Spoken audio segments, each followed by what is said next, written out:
Agora vamos falar de destaque internacional. Assunto aqui da América Latina, a Assembleia Nacional da Venezuela, presidida pelo líder opositor Juan Guaidó, aprovou e sancionou na semana passada uma reforma que garante sua continuidade. Ainda assim, Guaidó corre o risco de perder apoio internacional, ao passo que a União Europeia debate deixar de reconhecê-lo como presidente interino da Venezuela. E para falar mais sobre esse assunto, eu converso agora com Carolina Pedroso, professora de Relações Internacionais da Universidade Federal de São Paulo. Professora, bem-vinda. Obrigada, Lívia. Muito boa tarde. Bom, vamos começar aqui o nosso papo. A Assembleia Nacional da Venezuela aprova então a reforma para garantir a sua continuidade. O que os atuais membros do Legislativo esperam com essa medida? Bom, boa tarde a você, boa tarde a todos e todas. Bom, a gente tem vivido na Venezuela, né, um período de grande instabilidade política. E, nesse momento, há uma transição entre o parlamento que foi eleito em 2015, que foi dominado pela oposição anti-governo de Nicolás Maduro, e um novo parlamento que deve assumir nos próximos dias, que foi eleito em dezembro do ano passado e que ganhou, e que deu, na verdade, a grande maioria para o governo de Nicolás Maduro, porque parte dessa oposição não quis concorrer nessa eleição. Então, a gente está vivendo justamente essa transição, né, de um parlamento de oposição para um parlamento pró-governo de Maduro. Então, esse parlamento de oposição de 2015, ele decidiu aprovar essa reforma para se manter como parlamento oficial do país.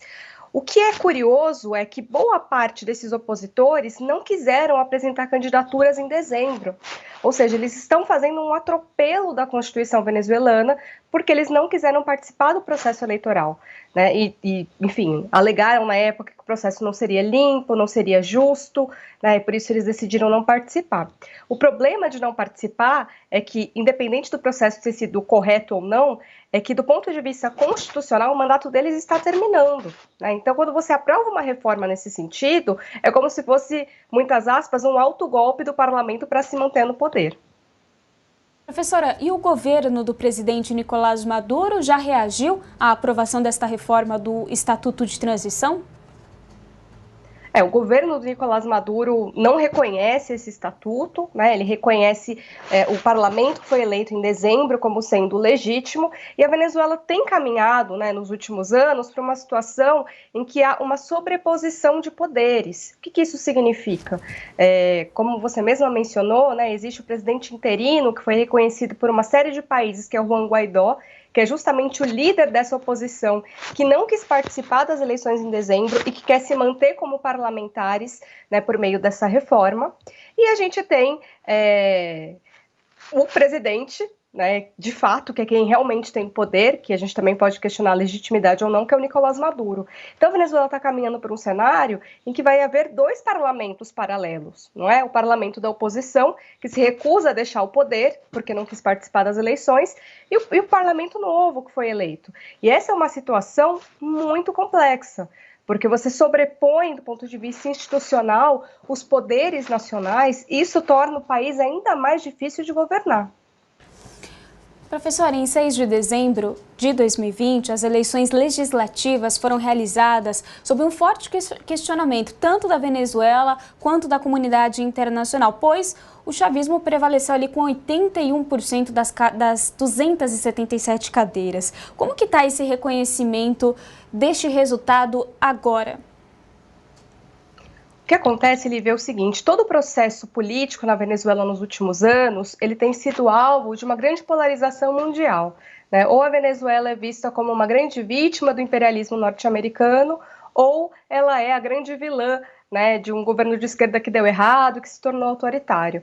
Então, a gente tem que tentar tirar um pouco essa lente, né, da polarização para poder compreender o processo venezuelano, né? O que acontece é o seguinte: o processo em si, o procedimento das eleições, ele não tem muito como ser questionado, sobretudo no dia da eleição. Quer dizer, a gente tem uma série de órgãos internacionais que fazem observação internacional.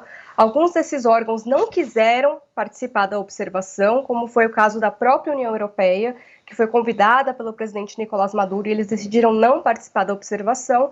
Então, quem acabou participando dessa observação internacional das eleições de dezembro de 2020 acabou sendo instituições e organizações que tinham alguma afinidade, digamos assim, com o governo de Nicolás Maduro, né? Então, do ponto de vista de procedimento, quer dizer, do dia da eleição, o sistema eleitoral venezuelano ele é muito bem pensado, ele é muito bem elaborado no sentido de ser antifraude. O que eu quero dizer com isso? É que no dia da eleição, o eleitor ele vota numa urna eletrônica.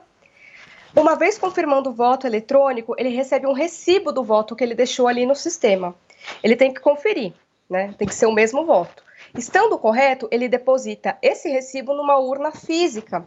Portanto, a auditoria desse processo eleitoral é muito simples, é muito difícil você verificar fraude, porque ele é muito bem pensado, muito bem redondo. Qual que é o problema? Se o problema não é o processo, não é o procedimento, o problema, segundo a oposição venezuelana e segundo os países que não reconhecem Nicolás Maduro e que apoiam Juan Guaidó, pelo menos até agora, é que eles dizem que para você ter, de fato, chances de ganhar as eleições, é preciso ter algum tipo de acordo com o governo de Nicolás Maduro, né, a quem eles acusam de ser autoritário. Então, mesmo aquela oposição que aceitou participar, digamos, uma oposição de centro-direita, está sendo acusada por essa oposição que não quis participar de ser uma oposição comprada, né, de ter sido cooptada pelo governo para demonstrar que o processo de fato é competitivo. Então, assim, a gente tem um cenário que não é simples de explicar, mas que basicamente a gente tem hoje 2 presidentes que são reconhecidos por uma parte da comunidade internacional. O problema agora é que o Juan Guaidó se colocou numa posição em que ele pode perder esse prestígio internacional que ele conquistou, né? Do ponto de vista do processo eleitoral de dezembro de 2020, é a mesma coisa. Então, digamos que os mesmos países que reconhecem o Guaidó são os países que não reconhecem esse processo, e vice-versa.